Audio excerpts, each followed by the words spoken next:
اخويا الله يرحمه كان توفى من 5-6 شهور. كان عايش لوحده الله يرحمه، وتوفى 2-3 كان لوحده بمفرده، واستحاله ان احنا ما عرفناش نغسله الله يرحمه. يعني ايه ما عرفتوش تغسله؟ المغسل رفض ان هو يغسله، لانه طبعا بعد 3 ايام من الوفاه وكان عايش لوحده ما كانش حد عارف يعني ما كناش عرفنا ان احنا عرفنا بعد الوفاه 3 ايام هو كان عايش بمفرده في الشقه. ايوه زي ما انت عارف بعد 3 ايام انتوا وصلتوا بالراحه بس يا سيدي محمد، انتوا وصلتوا والجثه لسه موجوده في البيت بعد 3 ايام من الوفاه. عملتوا ايه؟ احكي لي بالراحه عملت ايه؟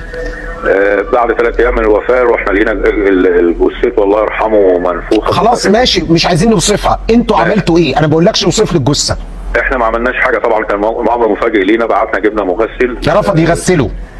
حسبنا الله ونعم الوكيل. عملت ايه؟ ما عملناش حاجه. قال كفنتوه وحطيتوه في التراب. احنا وما عرفناش نكفنه. قال له احنا كمان مش، احنا لو جبنا ميه على جسمه الجلد بتاعه هيقع الله يرحمه. طيب وكان وحتى ما كفنتوش ورفض برضه. كان قال صعب ان احنا نكفنه بالوضع ده، وهنمسكه ازاي وهنعمل ازاي.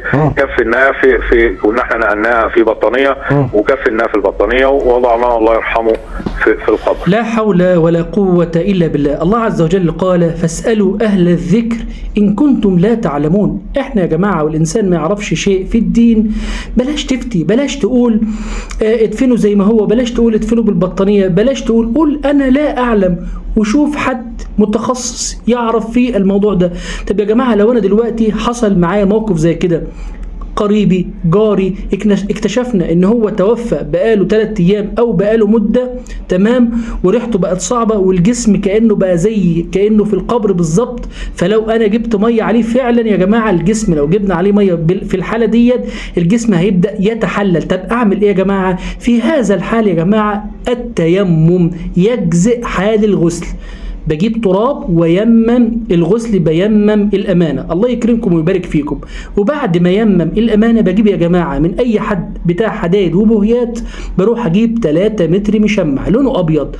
بعمل إيه؟ بعد ما يمم بروح حاطط درجة قماش بيضة من الكفن، وبعد كده بروح حاطط المشمع اللي انا اشتريته 3 متر ده. ليه بجيب المشمع يا جماعه؟ عشان القماش ما يتبقعش، القماش الابيض بتاع الكفن ما يتبقعش، فانا بحط القماش المشمع قبل القماش عشان القماش ما يتبقعش. وطبعا يا جماعه الكفن مش بخليه 3 درجات، بخليه 5 أو 7 ليه يا جماعه؟ عشان دي ظروف خاصه. وبعد ذلك بعد ما احط المشمع احط الكفن بتاعي، والامانه هتتكفن وهتبقى زي الفل ومش هيبقى عليها اي اثر. ليه يا جماعه؟ عشان المشمع بيمنع وصول اي اثر من الجسم على الكفن. وبعد كده بجيب المسك بتاعي واجيب عطر كتير جدا واحطه على الامانه. عشان ايه يا جماعه؟ عشان ما يبانش للميت ده بقاله فتره. الموضوع سهل وبسيط، بس محتاج ان فعلا يكون حد دارس وحد عارف الموضوع ده. والموضوع ده يا جماعه متكرر كتير للاسف الشديد.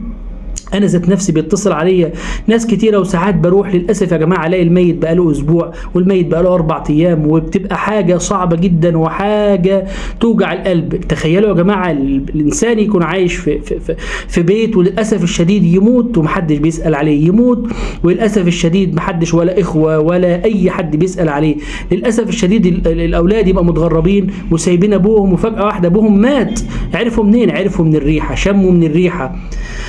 فالله يكرمكم ويبارك فيكم يا جماعة. صلة الرحم، اسألوا على بعض، واللي عنده أخ أو أخت يسأل عليها تمام. وبالذات يا جماعة اللي عايش لوحده يا جماعة، لما يكون حد أم عايشة لوحدها، أب عايش لوحده، اخ عايش لوحده، لازم اسال عليه كل يوم، لان ده لا قدر الله ممكن يموت وانت ما تعرفش انه مات. وللاسف الشديد يا جماعه بيعرفوا منين يا جماعه؟ والله بيعرفوا من الريحه. والحاجه اللي انا عايز اقولها يا جماعه الاخيره، لو انت ما تعرفش حاجه قول انا لا اعلم.